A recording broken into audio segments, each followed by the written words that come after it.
ശുഭദിനം. ലക്ഷ്യങ്ങളെ മാനിക്കാം. പുതിയ ഉൽപ്പന്നം ഇറക്കിയതിന് ശേഷമുള്ള കമ്പനിയുടെ അവലോകന യോഗം നടക്കുകയാണ്.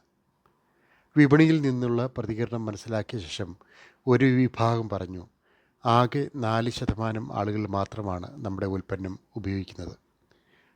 ഇത് വിജയിക്കുമെന്ന് തോന്നുന്നില്ല. പിൻവലിച്ച് മറ്റെന്തെങ്കിലും ഇറക്കാം. ഉടമ പറഞ്ഞു, ഉപയോഗിക്കാത്ത 96% ആളുകളെയല്ല നമ്മൾ ശ്രദ്ധിക്കേണ്ടത്. സ്ഥിരം വാങ്ങുന്ന 4% പരിഗണിക്കണം. അവർക്ക് കൂടുതൽ സംതൃപ്തി കിട്ടുന്ന രീതിയിൽ നമ്മുടെ ഉൽപ്പന്നം കൂടുതൽ മെച്ചപ്പെടുത്തണം. എല്ലാവരെയും തൃപ്തിപ്പെടുത്തി ആർക്കും ഒന്നും ചെയ്യാനാകില്ല. എത്ര വിശുദ്ധമായ കാര്യങ്ങൾ ചെയ്താലും എതിർക്കാൻ കുറച്ചു പേരെങ്കിലും ഉണ്ടാകും. എന്തിനോടും അനുകൂലമായും പ്രതികൂലമായും പ്രതികരിക്കുന്നുണ്ടാകും. അവയെ എങ്ങനെ സമീപിക്കുന്നു എന്നതിലാണ് ജയപരാജയങ്ങൾ സംഭവിക്കുന്നത്. നിർഭാഗ്യവശാൽ നെഗറ്റീവായ പ്രതികരണങ്ങളെ താലോലിക്കാനാണ് പലർക്കും ഇഷ്ടം.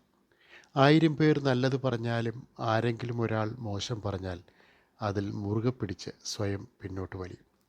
എല്ലാം എല്ലാവർക്കും ആവശ്യമില്ല. ആളുകൾ ഇഷ്ടപ്പെടാത്തതിൻ്റെയും അവർ ഉപേക്ഷിക്കുന്നതിൻ്റെയും കാരണം ഉൽപ്പന്നത്തിൻ്റെ ജീർണതയാകണമെന്നില്ല. ബന്ധങ്ങളിലും സഹസഞ്ചാരങ്ങളിലും ഓരോരുത്തരുടെയും ഇഷ്ടങ്ങളിൽ വൈവിധ്യമുണ്ട്. തങ്ങൾക്കിഷ്ടപ്പെട്ടവ നൽകുന്നവയെ അവർ സ്വീകരിക്കും. അവരുടെ താല്പര്യങ്ങൾക്ക് ഉപകരിക്കാത്തവയെ അവർ തിരസ്കരിക്കും. അത്തരക്കാരെയെല്ലാം കണക്കിലെടുത്താൽ ഒരാളും ലക്ഷ്യത്തിലേക്ക് അടുക്കുകയില്ല. ആത്മവിശ്വാസം നശിക്കുകയും അന്യരുടെ വിലയിരുത്തലുകൾക്ക് അടിമപ്പെടുകയും ചെയ്യും. എല്ലാവർക്കും ഇഷ്ടപ്പെടുന്നവരാകാൻ ശ്രമിക്കുന്നവരൊന്നും ആരുടെയും പ്രീതിഭാജനമാകണമെന്നില്ല. ഓരോരുത്തർക്കും വേണ്ടി എപ്പോഴും മാറ്റങ്ങൾ വരുത്തുന്നതുകൊണ്ട് ആർക്കും ഇഷ്ടപ്പെടാതെ അവസാനിക്കും. സാഹസിക യാത്രയും ചരിത്ര വിജയവും ആഗ്രഹിക്കുന്നവർ ആദ്യം ചെയ്യേണ്ടത് സ്വയം വിശ്വസിക്കുകയും സ്വന്തം ലക്ഷ്യങ്ങളെ മാനിക്കുകയും ചെയ്യുകയാണ്.